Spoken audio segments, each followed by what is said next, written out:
So I just had the most incredible encounter here in Walmart in Florida with a man who was looking at some coffee. He was all bent over, older gentleman. He looked like he was maybe Italian, and he said his name was, and it was I'm telling you, I'm shaking. It was an encounter of a lifetime. I started talking to him about, coffee. I couldn't drink coffee because, my cancer. And I said, I used to be a nurse. I worked 12-hour shifts, and I lived on coffee and sugar, and I lived on all of that, right? And he's like, oh, that's too bad. What kind of cancer you got? And, I told him. And then he says, yeah, this world is going to pot. It's going to pot. He says, this is just ridiculous. You could just tell. I said, yeah, I know, it is. I said, people, they're all about themselves, and nobody has any morals. And yeah, he says, I listen to the news, and he says, I don't even want to be here. He says, I don't even want to be here anymore. I don't want to be here anymore. And I said, yeah, I get that. I said, I wouldn't want to be here either. But I said, you know what? I got a great hope. I said, I have Jesus Christ, and he has given me the hope, because this world is going to burn away.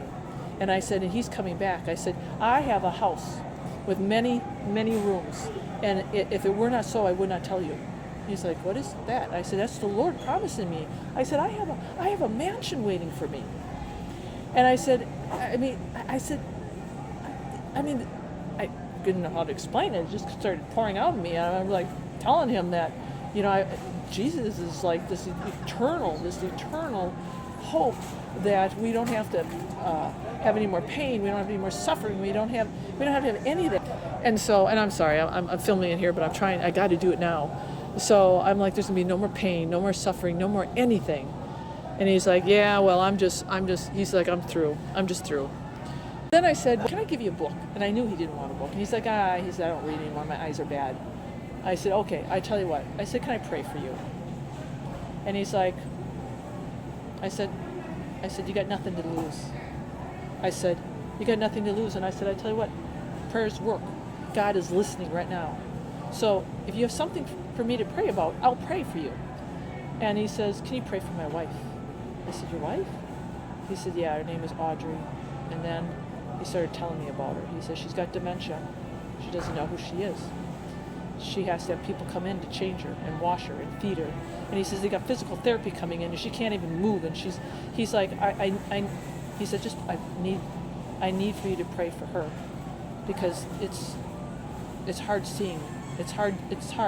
And I said, and then as a nurse, I knew. I'm like, I know exactly.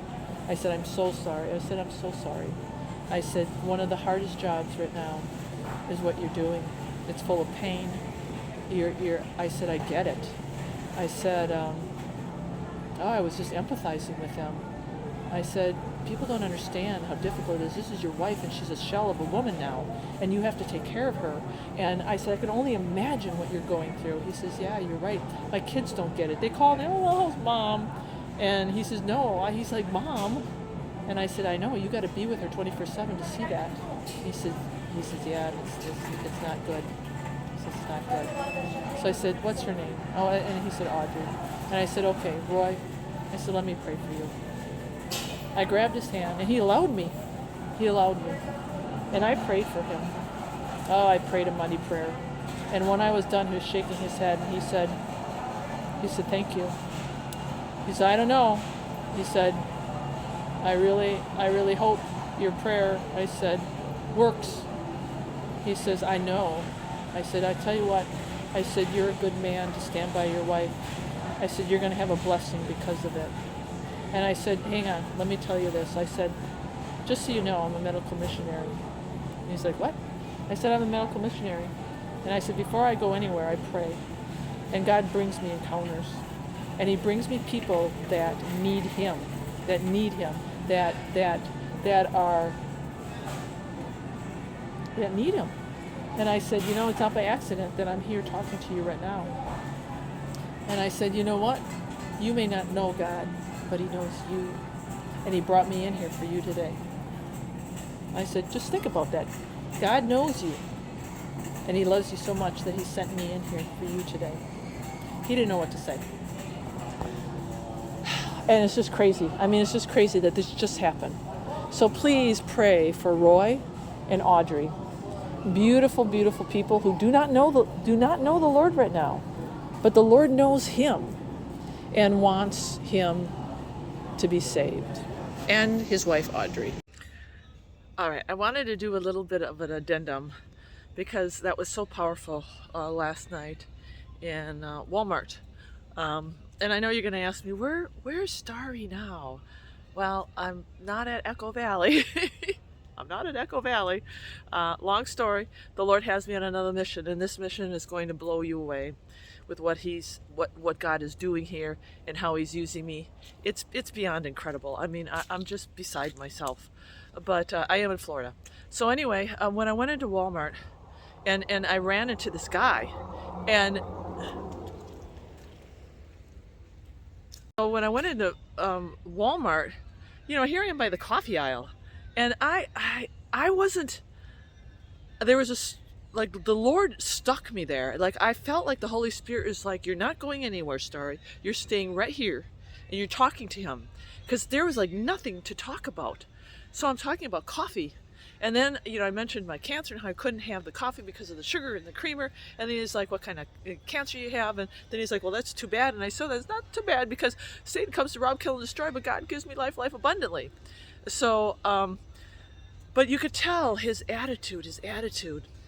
He was just like so discouraged and so disgusted with all of this right now, with the world, with the condition of the everything. You can just tell he was so disgusted, and it was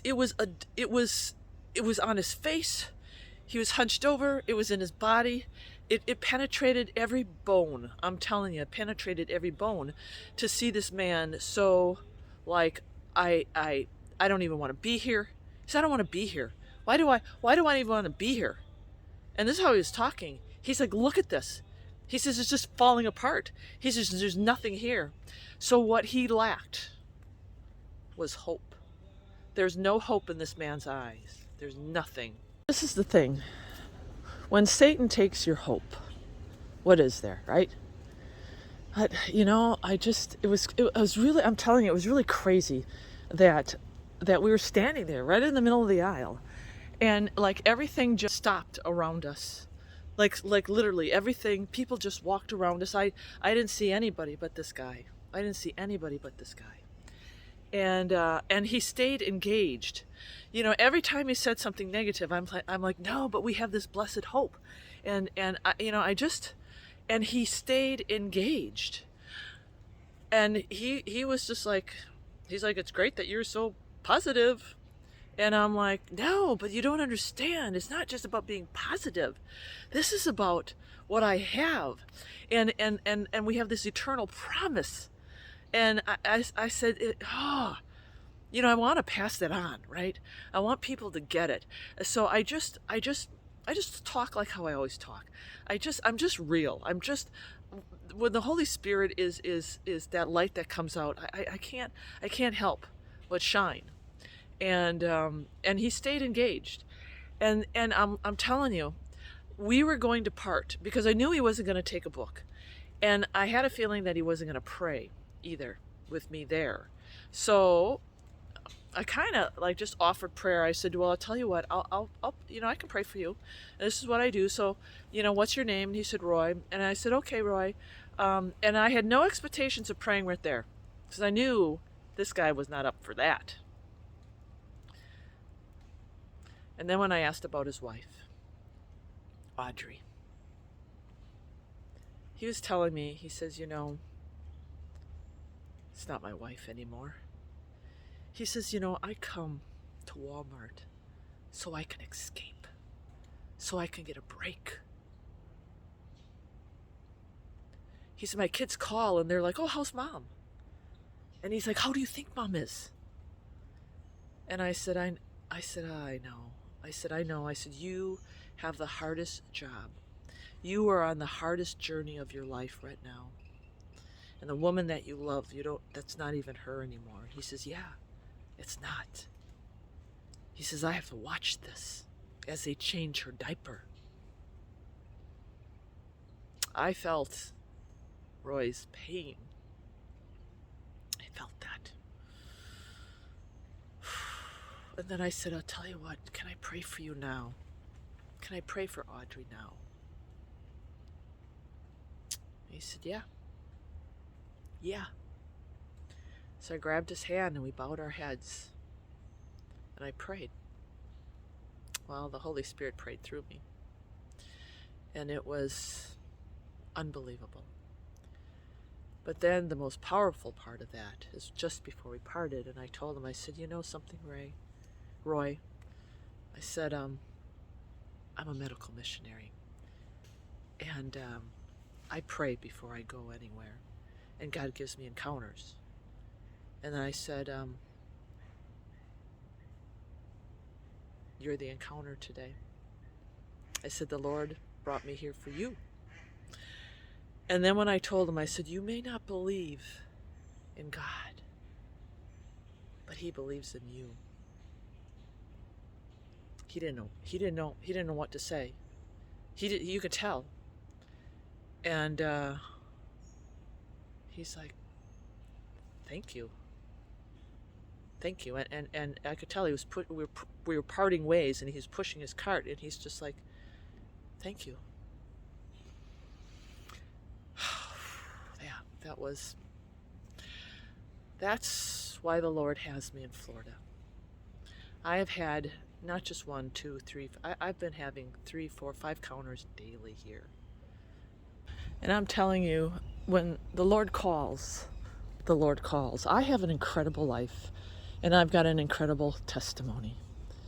And it's not stopping, because Jesus is coming back. And we all need to prepare. And I'm telling you, we are all called to be disciples on this great commission. And right now I'm going to be bold and ask, what have you done for the Lord today? Who have you prayed for today? Who have you encountered today? Who have you helped today?